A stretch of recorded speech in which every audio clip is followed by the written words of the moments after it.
अस्सलाम वालेकुम, मैं हूं आयशा रहमान और आप देख रहे हैं मेरे YouTube चैनल तक। नाज़रीन, हम सबको हर दिन शुक्र अदा करना चाहिए कि अल्लाह ताला ने हमें एक आज़ाद मुल्क में पैदा किया है, जहाँ पे हम अपनी तमाम रस्में, तमाम रिवाज, तमाम चीज़ों को ईज़िली प्रैक्टिस कर सकते हैं। ईद कुर्बान गुजरी है। ईद पे हम लोगों ने इस ईद पे बकरा ईद पे सुन्नत इब्राहिमी का फ़र्ज़ जो है वो अदा करते हैं। हम लोग सुन्नत अदा करते हैं। इंडिया में इस वक्त मुसलमानों को इंतहाई मुश्किलात का सामना है। हमेशा कहा जाता है कि जब हिंदुस्तान में मुसलमान और हिंदू इकट्ठे थे, बहुत खुशी से सब रह रहे थे, कोई ज़रूरत नहीं थी अलग होने के, दो नज़रिए का कोई बेस नहीं थी। ऐसे ही बातें की जाती हैं दो नज़रिए पे, लेकिन वो चीज़ें वक्त के साथ साथ प्रूव करती हैं कि वाकई आए दिन मुख्तलिफ फसादात सामने आते हैं। अलग मुल्क की मुसलमानों को बेहद ज़रूरत थी। कुछ इंडिया से लोग कमेंट्स भी कर रहे होते हैं, मैं अक्सर पढ़ती रहती हूँ, और वो कहते हैं कि ऐसी कोई सूरत हाल इंडिया में नहीं है। तो ये रिपोर्ट जो है वो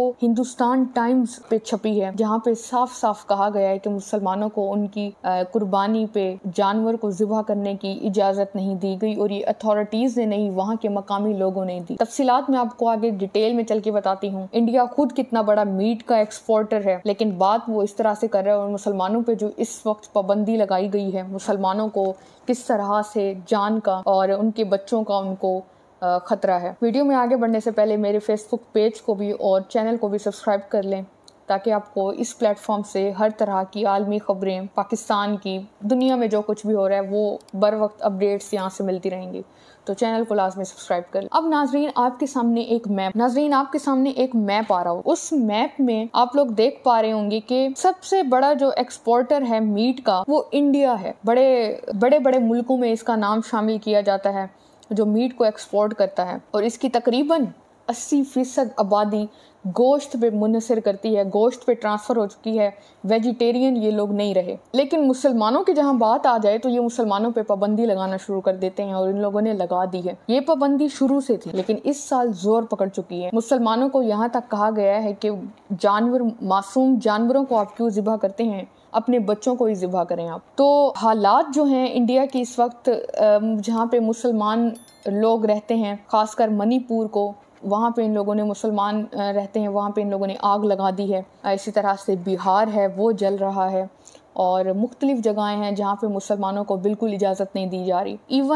इवन इस पे कानून पास करवाए जा चुके हैं, और मज़ीद कानून काफ़ी रियासतों में पास हो रहे हैं, जहाँ पे जो भी गाय को ज़िबा करेगा, पहले तो गाय पे पाबंदी थी, मुसलमानों ने गाय ज़िबा करनी भी छोड़ दी। जिस तरह से उनको मारें पड़ी, जिस तरह से उन पे जुल्म किए गए, अब ये यहाँ तक कह दिए इन लोगों ने कि बकरियों पे भी इन लोगों ने पाबंदी लगा दी है कि आप उनको भी ज़िबा नहीं कर सकते। ये सूरत हाल है वहाँ की। अब जो मैप मैंने आप लोगों को पहले दिखाया था, वहाँ पे जो यूपी है, यूपी का जो सीएम है, काफ़ी एक, मैं टर्म यूज़ करूँ तो कट्टरवादी समझ लें वो है, और वो हर वक्त मुसलमानों को इस गोश्त पे और इस पे ज़िबा जानवरों की कुर्बानी करने पे पाबंदी लगाए रखता है। अब यहाँ तक ये कि 50% जो है वो यूपी के लोग इस्तेमाल करते हैं गोश्त, और ये बात करता है मुसलमानों की कि मुसलमानों को हरगिज़ इजाज़त नहीं है कि वो कुर्बानी का फरेज़ा जो है वो सर अंजाम दे सकें। और इस वक्त वो बड़े डरे खौफ और हिरास में हैं। वो काफ़ी सोच समझ के लोगों ने कुर्बानी की कि हम लोग कुर्बानी करें या ना करें,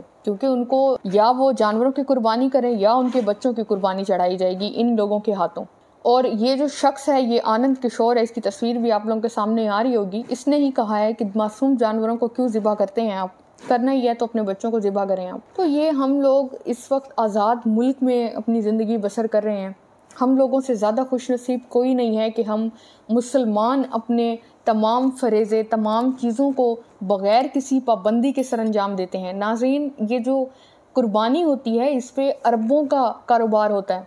तकरीबन 85 से 95 अरब रुपए का कारोबार होता है। ये छोटा मोटा कारोबार नहीं है। आप देखें, कारोबार इस तरह से चलता है, बकरियां, ये भैंसें हैं और ये गाय, ये पालते हैं लोग, और उसके बाद इसको बेचते हैं। ऊंट हो गया, इनको ये बेच के पैसे कमाते हैं। उसके बाद घास वाले जो घास बेचते हैं, उनको पैसों का कमाने का मौका मिलता है। लाखों में ये कारोबार होता है। उसके साथ साथ ट्रांसपोर्ट जो इस्तेमाल होती है जानवरों को एक जगह से दूसरी जगह ले जाने में, वो लोग पैसे कमाते हैं। कसाई पैसे कमाते हैं, जो इसके साथ साथ ये जो खाले होती हैं इनसे जूते कपड़े बनते हैं। तो बहुत बड़ी मार्केट है, ये सिर्फ छोटी मार्केट नहीं है। अब क्या होने जा रहा है इंडिया में, इंडिया को अगले चंद सालों में शदीद नुकसान होगा इन चीज़ों से।